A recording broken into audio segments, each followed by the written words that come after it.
Breaking news తెలంగాణలో మంత్రివర్గ విస్తరణకు ముహూర్తం కుదిరింది. ఏప్రిల్ 3వ తేదీన విస్తరణ ఉంటుందని చెప్తున్నారు. రేవంత్ రెడ్డి కేబినెట్ లోకి కొత్తగా నలుగురిని తీసుకునే సూచనలు కనిపిస్తున్నాయి. మధ్యాహ్నం రాజ్భవన్కు వెళ్లి గవర్నర్ను కలవనున్నారు సీఎం రేవంత్ రెడ్డి. మంత్రివర్గ విస్తరణపై చర్చించే అవకాశం ఉంది.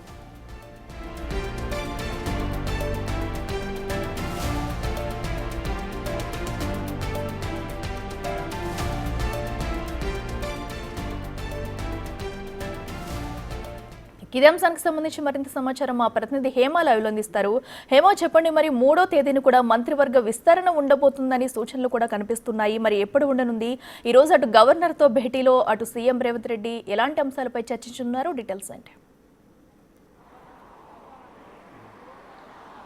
ముందుగా తెలంగాణ రాష్ట్ర ప్రజలందరికీ, బిగ్ టీవీ ప్రేక్షకులందరికీ కూడా విశ్వవసునామ ఉగాది పండుగ శుభాకాంక్షలు. ఈ రోజు ఉగాది పర్వదినం సందర్భంగా తెలంగాణ రాష్ట్ర ప్రజలందరికీ, అదేవిధంగా ఎన్నో రోజుల నుంచి ఎదురు చూస్తున్నటువంటి ఎంతోమంది ఆశావాహులందరికీ కూడా ప్రభుత్వం తరపున శుభవార్త వినిపించేటటువంటి అవకాశం ఎక్కువగా కనిపిస్తుంది. ప్రధానంగా ఉగాదిని పురస్కరించుకొని, తెలుగు నూతన సంవత్సరాన్ని పురస్కరించుకొని రవీంద్ర భారతిలో ఏర్పాటు చేసినటువంటి పంచాంగ పఠనం కార్యక్రమానికి ముఖ్యమంత్రి రేవంత్ రెడ్డి హాజరయ్యారు.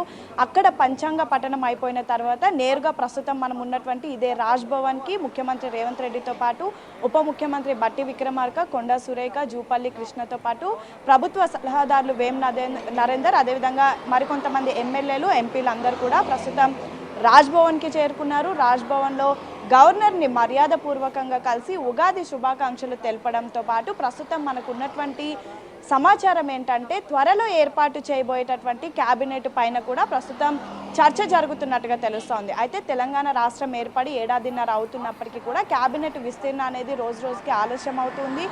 రీసెంట్ డేస్లో మనం చూసుకుంటే 24వ తారీఖు, 25వ తారీఖు అటు ఢిల్లీకి కూడా ముఖ్యమంత్రి రేవంత్ రెడ్డి వెళ్ళారు. అక్కడ ఉన్నటువంటి పెద్దలతో, ప్రధానంగా ఖర్గే, అదేవిధంగా కేసీ వేణుగోపాల్తో చర్చలు జరిపారు. చర్చలు జరిపినటువంటి సమయంలో ప్రధానంగా క్యాబినెట్ విస్తీర్ణ పైన చర్చలు జరిగినట్టుగా కూడా తెలుస్తోంది. రీసెంట్గా జరిగినటువంటి బీసీ కులగణను బేస్ చేసుకొని, అదేవిధంగా అన్ని సామాజిక వర్గాలకు న్యాయం చేకూర్చే విధంగా కూడా క్యాబినెట్ విస్తీర్ణలో స్థానం కల్పిస్తామంటూ కూడా ఆ రోజు అక్కడ చర్చలు జరిగినట్టుగా తెలుస్తోంది. అయితే ప్రధానంగా మొదటిగా ఉన్నటువంటి సమాచారం ఏంటంటే ఈరోజు తెలుగువారి నూతన సంవత్సరం ఉగాది రోజున క్యాబినెట్ విస్తీర్ణ, క్యాబినెట్కి సంబంధించినటువంటి పేర్లు అనౌన్స్ చేస్తామన్నారు. కానీ ప్రస్తుతం మనకు ఉన్నటువంటి ఇన్ఫర్మేషన్ ప్రకారం ఏప్రిల్ 3వ తారీఖు క్యాబినెట్ విస్తీర్ణ, అదేవిధంగా ఎవరైతే క్యాబినెట్లోకి రాబోతున్నటువంటి కొత్త మంత్రుల పేర్లు కూడా అనౌన్స్ చేసేటటువంటి అవకాశాలు ఎక్కువగా కనిపిస్తున్నాయి. ఇందులో ప్రధానంగా ప్రస్తుతం తెలంగాణ రాష్ట్రంలో 6 శాఖలు ఖాళీ ఉన్నాయి. అందులో ఆల్రెడీ ముఖ్యమంత్రి రేవంత్ రెడ్డి దగ్గర హోంశాఖతో పాటు విద్యాశాఖ కూడా ఉంది. రీసెంట్గా జరిగిన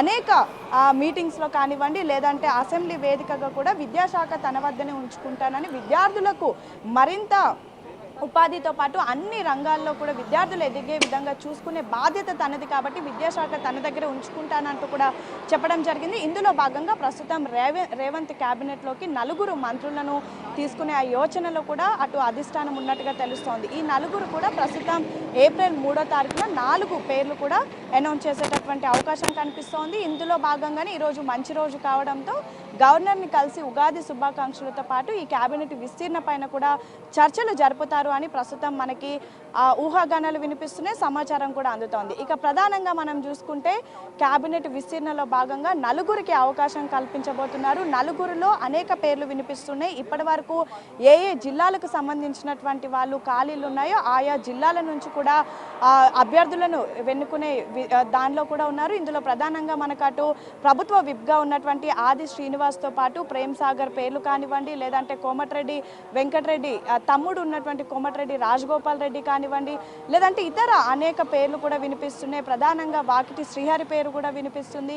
ఎంతోమంది ఆశావాహులు ఉన్నారు, ఎమ్మెల్యేలు కూడా ఎన్నో రోజుల నుంచి వెయిట్ చేస్తున్నారు. గడ్డం వివేక్ పేరు కూడా వినిపిస్తుంది. గడ్డం వివేక్కి యాక్చువల్లీ లాస్ట్ క్యాబినెట్లోనే ఛాన్స్ ఇస్తామన్నప్పటికీ కూడా అది అలా లేట్ అవుతూ వచ్చింది. కాబట్టి ఈ క్యాబినెట్లో ఖచ్చితంగా గడ్డం వివేక్కి అవకాశాలు ఉంటున్నాయి అని కూడా తెలుస్తోంది. మరొక వైపు కోమటిరెడ్డి రాజగోపాల్ రెడ్డి బీజేపీలో నుంచి కాంగ్రెస్కి వచ్చినటువంటి సమయంలో తనకు మంత్రి పదవి ఇస్తేనే తను వస్తామంటూ ఒక డీల్ కుదుర్చుకొని వచ్చినట్టుగా కూడా తెలుస్తుంది. అయితే రాజగోపాల్ రెడ్డికి ఇటు మంత్రి పదవి ఇస్తారా, లేదంటే చీఫ్ విప్ బాధ్యతలు ఇస్తారా అనేది మాత్రం వేచి చూడాలి. ఎందుకంటే చీఫ్ విప్గా ఉన్నటువంటి వేములవాడ ఎమ్మెల్యే ఆది శ్రీనివాస్కు మంత్రి వర్గంలో అవకాశం కనిపించేటటువంటి అవకాశాలు ఎక్కువగా ఉన్నాయి. సో ఈ నేపథ్యంలో విప్కి మంత్రి ఇస్తే ఆ చీఫ్ విప్ పొజిషన్ రాజగోపాల్ రెడ్డికి ఇస్తారు అనే పేర్లు కూడా వినిపిస్తున్నాయి. ఇక వాకిటి శ్రీహరి కానివ్వండి, అనేక పేర్లు, ప్రేమ్ సాగర్ కానివ్వండి, ఇలా అనేక పేర్లు కూడా ప్రస్తుతం వినిపిస్తున్నాయి. రీసెంట్గా ఎమ్మెల్సీ అంటే ఏదైతే మన ఎమ్మెల్యే కోట ఎమ్మెల్సీకి సంబంధించినటువంటి అభ్యర్థుల్లో కీలకంగా ఉన్నటువంటి విజయశాంతి, అద్దంకి దయాకర్ల పేర్లు కూడా వినిపిస్తున్నాయి. విజయశాంతి కూడా అంటే ఒక మహిళా మంత్రి అవకాశం ఉంటే మాత్రం ఖచ్చితంగా విజయశాంతికి మంత్రి వర్గంలో ఛాన్స్ ఉండేటట్టుగా కూడా ప్రస్తుతం మనకి సమాచారం అందుతోంది. సో చూడాలి, ఎంతోమంది ఎమ్మెల్యేలు ఎప్పటి నుంచో కూడా ఎదురు చూస్తున్నారు. కొంతమంది సీనియర్ ఎమ్మెల్యేలు ఉన్నారు, కొంతమంది పార్టీ కోసం ఎన్నో ఏళ్ల నుంచి కష్టపడినటువంటి వాళ్ళు ఉన్నారు. సో వాళ్ళందరినీ దృష్టిలో పెట్టుకొని సామాజిక సముచిత న్యాయం జరిపే విధంగా అండ్ ప్రధానంగా రీసెంట్గా తెలంగాణ వ్యవహారాల ఇన్ఛార్జ్ పదవి తీసుకున్న తర్వాత మీనాక్షి నటరాజన్ కూడా పార్టీ కోసం ఎన్నో ఏళ్ల నుంచి కష్టపడినటువంటి వాళ్ళకే పదవులు ఉంటాయంటూ కూడా చెప్పడం జరిగింది. సో ఈ నేపథ్యంలో ఎన్నో ఏళ్ల నుంచి పార్టీ కోసం నమ్ముకొని ఉన్నటువంటి వాళ్ళంతా కూడా ఈ క్యాబినెట్ విస్తీర్ణలో తమ పేరు ఉంటుంది అని చెప్పేసి కూడా చాలామంది ఎదురు చూస్తున్నారు. చాలామంది ఇప్పటికే ఢిల్లీకి ప్రయాణమయ్యారు. అటు ఢిల్లీలో ఇటు తెలంగాణ రాష్ట్ర హైకమాండ్లో కూడా వాళ్ళకి సంబంధించినట్టుగా వాళ్ళు లాబియింగ్ అయితే చేసుకున్నారు. సో మొత్తానికైతే ఎప్పుడెప్పుడా అంటూ ఎదురు చూసినటువంటి తరుణం రానే వచ్చింది. దానికి ఉగాది రోజు నాంది పలుకుతున్నారని చెప్పుకోవచ్చు. మరి ఇప్పుడు ప్రస్తుతం గవర్నర్ జిష్ణుతో అటు ఇప్పటికే మన తెలంగాణకు సంబంధించినటువంటి ముఖ్యమంత్రి, ఉప ముఖ్యమంత్రి, మంత్రులంతా కూడా భేటీ అయ్యారు, పెద్ద ఎత్తున డిస్కస్ చేస్తున్నారు. మరి ఎవరెవరికి మంత్రి స్థానం ఉంటుంది, క్యాబినెట్ విస్తీర్ణకు సంబంధించి డిస్కస్ చేస్తారా అనేది కూడా చూడాలి. అండ్ ప్రధానంగా మొదటిగా అంటే ఇన్ కేసు ఏప్రిల్ 3వ తారీఖున కనుక క్యాబినెట్ అనౌన్స్ చేస్తే వెంటనే ప్రమాణ స్వీకారం ఉంటుంది. ప్రమాణ స్వీకారం అయిన తర్వాత ఈ పోర్ట్ఫోలియోలు అంటే ఎవరెవరికి ఏ శాఖ ఇవ్వాలనేది కూడా డిసైడ్ అవుతున్నట్టుగా తెలుస్తుంది. మరొక వైపు ఆల్రెడీ ఉన్నటువంటి కొంతమంది మంత్రులు లైక్ కోమటిరెడ్డి వెంకటరెడ్డి కానివ్వండి, కోమటిరెడ్డి వెంకటరెడ్డి సినిమాటోగ్రఫీ కాకుండా ఇంకా వేరే శాఖను అడుగుతున్నట్టుగా తెలుస్తుంది. సేమ్ టైం కొండ సురేఖ కూడా ఫారెస్ట్ కాకుండా ఇంకా ఏదైనా అడిషనల్గా ఉండే విధంగా అడిగినట్టుగా తెలుస్తుంది. ఇవన్నీ కూడా ప్రస్తుతం వినిపిస్తున్నటువంటి ఊహాగానాలే. వీటన్నిటికీ చెక్ పెట్టాలంటే ఖచ్చితంగా ఏప్రిల్ 3వ తారీఖు వరకు వేచి చూడాల్సిందే. Thank you.